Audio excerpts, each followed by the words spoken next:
Hello बच्चों, क्या हाल चाल। लेके आ गए हैं और एक न्यू माइंड मैप जिसमें आज अपन स्टार्ट करने वाले हैं इलेक्ट्रोमैग्नेटिक इंडक्शन। इलेक्ट्रोमैग्नेटिक इंडक्शन का बेटा मतलब क्या होता है? इलेक्ट्रोमैग्नेटिक इंडक्शन मतलब चेंज इन मैग्नेटिक फ्लक्स के कारण एक इलेक्ट्रिक करंट आना, उसको अपन इलेक्ट्रोमैग्नेटिक इंडक्शन कहते हैं। The change in magnetic field which produces an electric current is called electromagnetic induction. इस फिनोमिनन का ये नाम होता है। एक्सपेरिमेंट्स थे, साइंटिस्ट लोग आए, बोले एक्सपेरिमेंट्स करके दिखाएंगे। ये 18वीं सदी की बात है कि दो साइंटिस्ट इंडिविजुअली काम कर रहे थे। एक इंग्लैंड में फैराडे साहब काम कर रहे थे और यूएसए में हेनरी साहब काम कर रहे थे। इस प्रिंसिपल पे दोनों ने अलग अलगली ये डिस्कवर किया इलेक्ट्रोमैग्नेटिक इंडक्शन का प्रिंसिपल। 3 एक्सपेरिमेंट से डायरेक्ट 3 मार्क का सवाल भी पूछ सकता है कि भाई इन तीनों में से कौन सा भी एक्सपेरिमेंट उठा के दे दिया और कंडीशंस मांग रहा है। तो तीनों एक्सपेरिमेंट्स कुछ छोड़ना, अपन कुछ छोड़ेंगे नहीं बोर्ड के लिए, इसलिए फोड़ेंगे। मैग्नेट कॉइल एक्सपेरिमेंट की जब भी बात करता हूं तभी यहाँ पे मैग्नेट रखा, यहाँ पे कॉइल रखा, कॉइल के साथ एक गैल्वेनोमीटर लगाया। क्या किया मैंने? कॉइल के साथ एक गैल्वेनोमीटर लगाया, यहाँ पे मैग्नेट का मैं मोशन कर रहा हूँ। क्या कर रहा हूँ? सिंपल सपोज ये यहाँ पे डस्टर, इसको अपन मैग्नेट मानेंगे। इसका मैंने यहाँ पे ऐसे मोशन किया तो यहाँ पे डिफ्लेक्शन शो किया, ऐसा डिफ्लेक्शन आया। डिफ्लेक्शन आया, मैंने इसको पीछे लिया तो उल्टे साइड को डिफ्लेक्शन आया। देखो ठीक से, ऐसे लिया तो ऐसा डिफ्लेक्शन, उल्टे साइड पे लिया तो उस साइड को डिफ्लेक्शन। ऐसे डिफ्लेक्शन हो रहा था गैल्वेनोमीटर में, मतलब करंट इंड्यूस्ड हो रहा है, मतलब करंट इंड्यूस हो रहा है। लेकिन अगर मैं कांस्टेंट वेलोसिटी से मूव कर रहा हूं, देखना कांस्टेंट वेलोसिटी से मूव कर रहा हूं तो उसके कारण कोई भी डिफ्लेक्शन नहीं देखने को मिलेगा। मतलब एक्सेलरेटेड मोशन होना जरूरी है, एक्सेलरेटेड मोशन होना जरूरी है। सर मैग्नेट को आपने मूव किया, क्या कॉइल को मूव कर सकते हैं? यस, कॉइल को भी मैं मूव करूंगा, मैग्नेट के पास लेके आऊंगा तो भी इंड्यूस्ड करंट आएगा।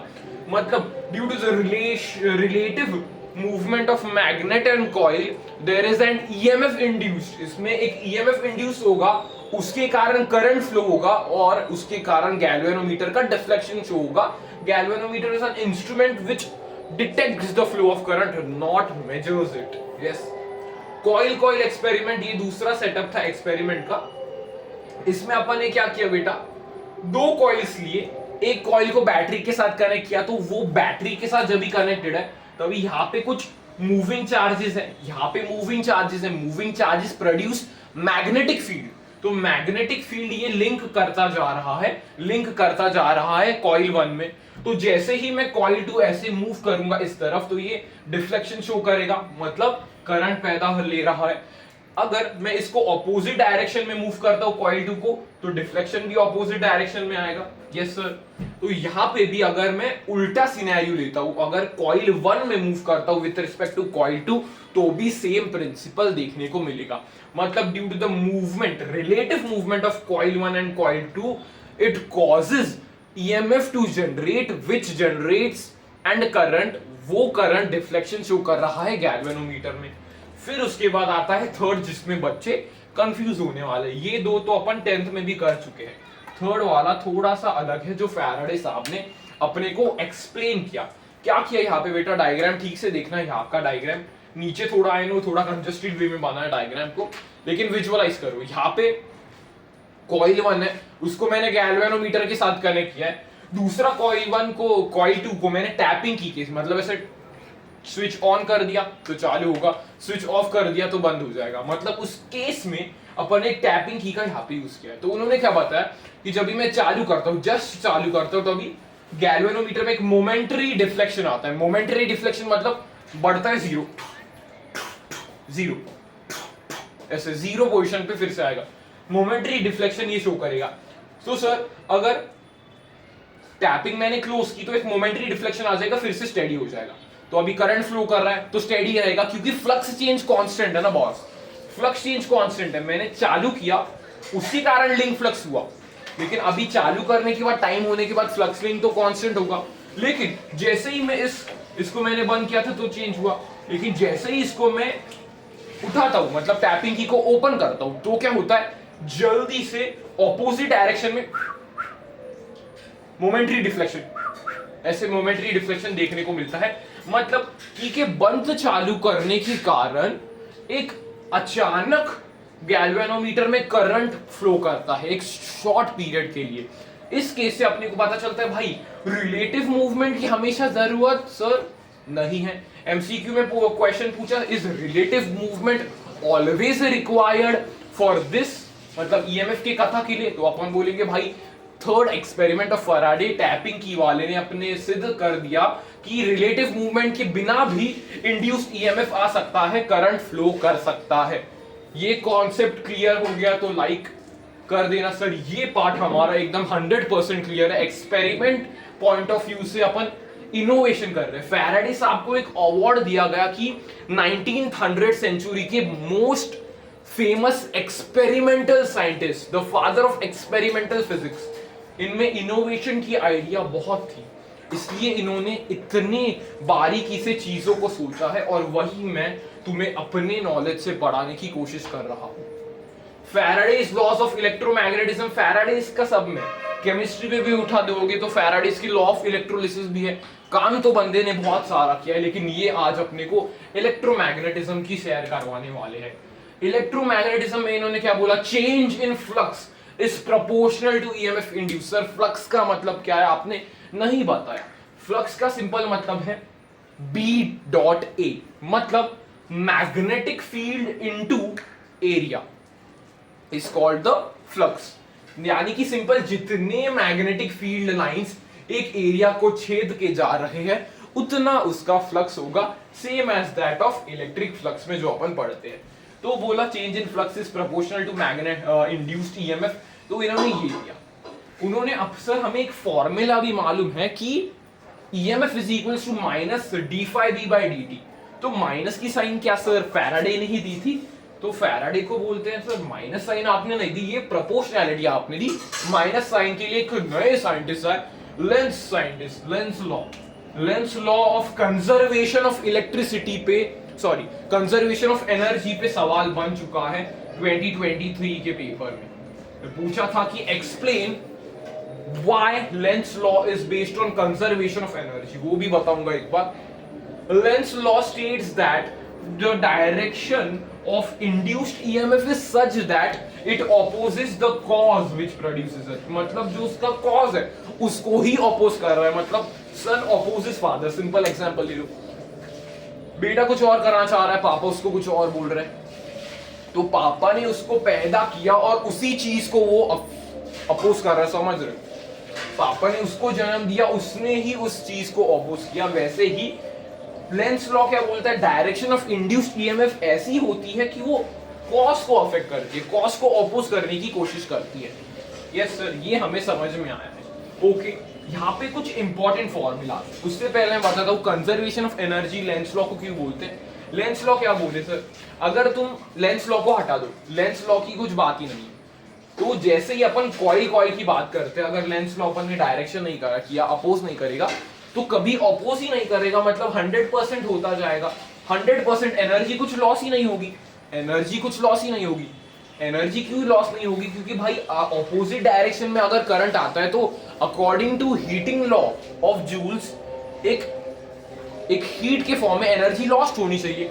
लेकिन अगर ये लेंस लॉ को अपन गलत मान लेते तो हीट के कारण लॉस ही नहीं होगा, कुछ लॉस ही नहीं होगा, जो वॉयलेट कर रहा है कंजर्वेशन ऑफ एनर्जी को। इसलिए ये minus sign is very important to follow the law of conservation of energy. NCERT से एक बार पढ़ सकते हो।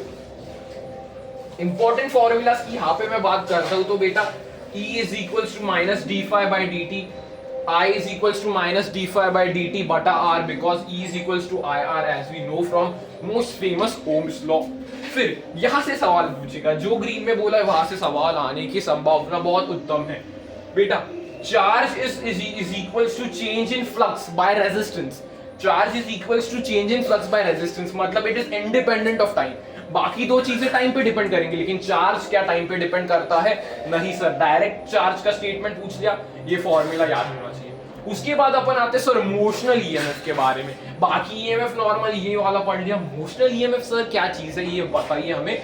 मोशन के कारण जो ईएमएफ आता हो उसको ही मोशनल ईएमएफ कहते हैं। मतलब सपोज यहाँ पे एक रॉड है, मूवेबल रॉड, कंडक्टर है, मैंने यहाँ पे उसको मूव किया है वेलोसिटी v के साथ, तो ईएमएफ इंड्यूस्ड होगा BLV।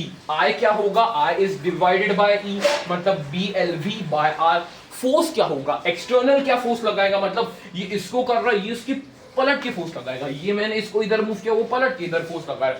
तो उस फोर्स की वैल्यू क्या है sir, F is equal to BIL, जो अपन ने मैग्नेटिक इफेक्ट ऑफ करंट में पढ़ा था। तो यहाँ पे I की वैल्यू सब्स्टिट्यूट करके अपने को मिल जाएगा B square L square V by R। ये भी पूछ सकता है वो, इसलिए I am preparing you for worst, कि कौन से भी सिनेरियोज में अगर वो क्वेश्चन पूछ लेगा तो अपने को मालूम होगा।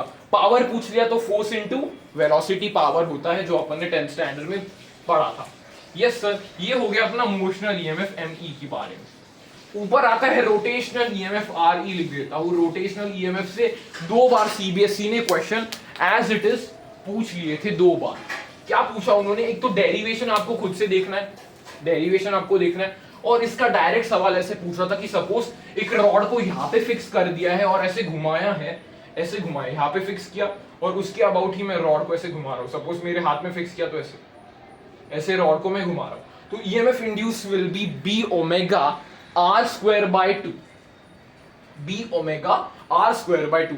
सर हमें एक डिफिकल्टी हुई न्यूमेरिकल सॉल्व करते वक्त कि रेडियंस पर सेकेंड में जो भी यूनिट है वो ओमेगा की यूनिट है। रेडियंस पर सेकेंड में जो यूनिट आती है वो ओमेगा की यूनिट आती है। रेवोल्यूशन पर सेकेंड वो फ्रीक्वेंसी की यूनिट हो जाती है, इसलिए इसकी यूनिट क्या होती है ओमेगा की बेटा, रेडियन पर सेकेंड, R पर सेकेंड लिख रहा हूं, इसलिए न्यूमेरिकल में कंफ्यूज नहीं होना है बेटा। फेवरेट कॉन्सेप्ट जो एनसीईआरटी पूछेगा वो यहां से ही पूछेगा बेटा, ये वाला जो कॉन्सेप्ट है वो इंपॉर्टेंट है।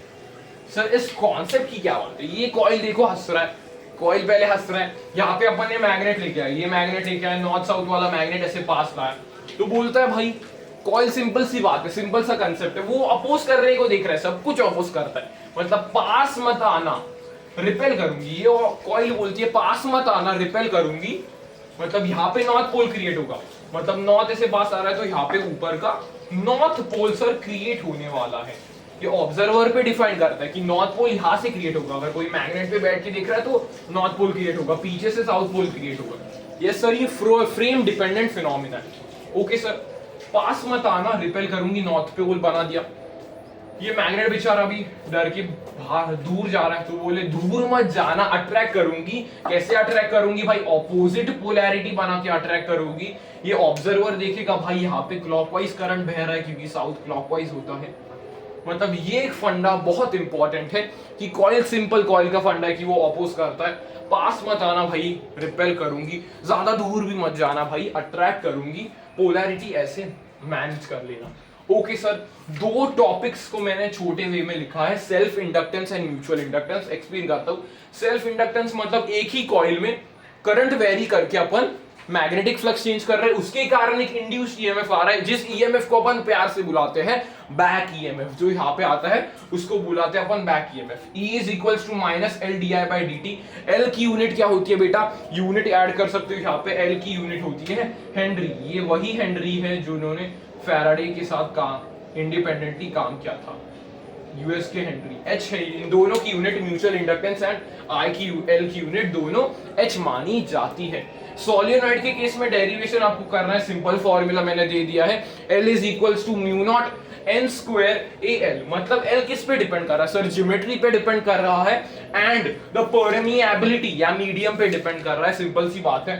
N क्या है सर हमें बताना, सिंपल सी बात है यार, N क्या है, N is equals to capital N by L। Number of turns पर यूनिट लेंथ को अपन स्मॉल n से डिनोट करने वाले हैं। Yes sir, okay. Mutual inductance की जब भी मैं बात करता हूं, म्यूचुअल मतलब सपोज ऐसे इसके टाइप 2 कॉइल्स है, यहाँ पे म्यूचुअल इंडक्टेंस होता है, ये 2 कॉइल्स है, यहाँ पे मानो ये 2 कॉइल्स है, ये मैग्नेटिक फील्ड लिंक कर रहा है इसमें, मतलब इसके चेंज के कारण इसमें मैग्नेटिक फील्ड लिंक हो रही है, मतलब सपोज यहाँ पे इसके करंट के कारण यहाँ पे मैग्नेटिक फील्ड लिंक हो रही है, उसके कारण मैग्नेटिक फ्लक्स आ रहा है, उसी फिनोमिना को अपन म्यूचुअल इंडक्टेंस बोलते हैं, जो एसी वाले चैप्टर में अपन ट्रांसफॉर्मर में मदद करते हैं इस प्रिंसिपल की, जहां से सवाल पूछा जा सकता है।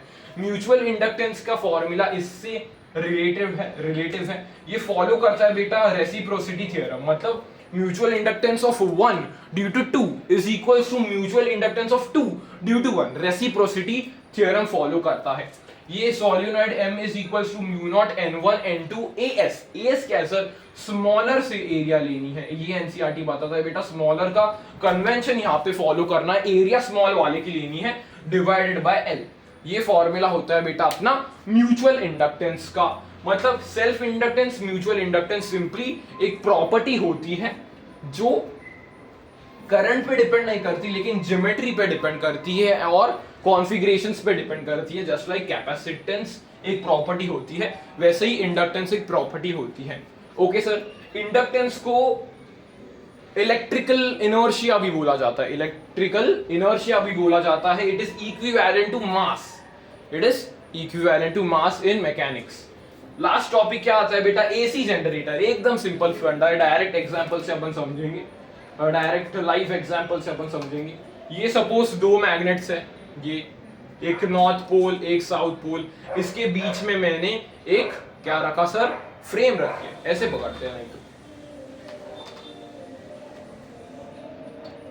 ऐसे पकड़ते हैं। ये बेटा एक कॉइल है, यहाँ पे अपन ने नॉर्थ पोल यहाँ पे साउथ पोल लगा है, ये कॉइल है, तो कॉइल ऐसे रोटेट कर रहा है, इस रेडियल मैग्नेटिक फील्ड के कारण कॉइल रोटेट करता है ओमेगा से ये छोटा सा डायग्राम दिख रहा नहीं होगा, बता देता हूं, ओमेगा से रोटेट करता है, नॉर्थ पोल है यहाँ पे, साउथ पोल ऐसे रोटेट कर रहा है, ऐसे रोटेट कर रहा है, थीटा के कारण इसका फ्लक्स चेंज हो रहा है, तो इसको बोलते हैं E naught, E is equal to E naught sine omega T, sine का फंक्शन है, अगले माइंड मैप पे अपन एसी पढ़ने वाले हैं, साइन का फंक्शन है, साइनोसोडियल फंक्शन है, ऐसा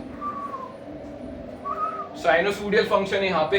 तो ई नॉट क्या है, नबाव, नबाव सिंपल याद रख सकते हो, क्योंकि n is number of turns, b is the magnetic field, a is the area and w is the angular frequency, angular speed बोल सकते हो, एंगुलर स्पीड, जो ऐसी स्पीड है वो।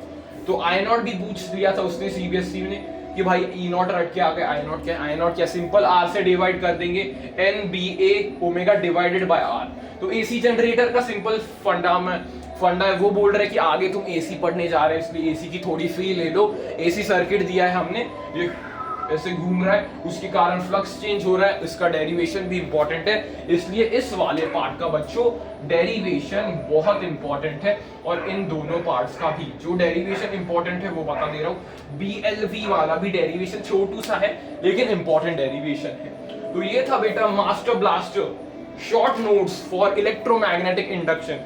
100% कंटेंट कवर किया है मैंने, ऑलमोस्ट 100% कंटेंट किया है, जितना सीबीएसई पूछ सकता है, जितना सीबीएसई की पूछने की औकात है, उतना अपन ने सारा कवर इस सेशन में कर लिया है।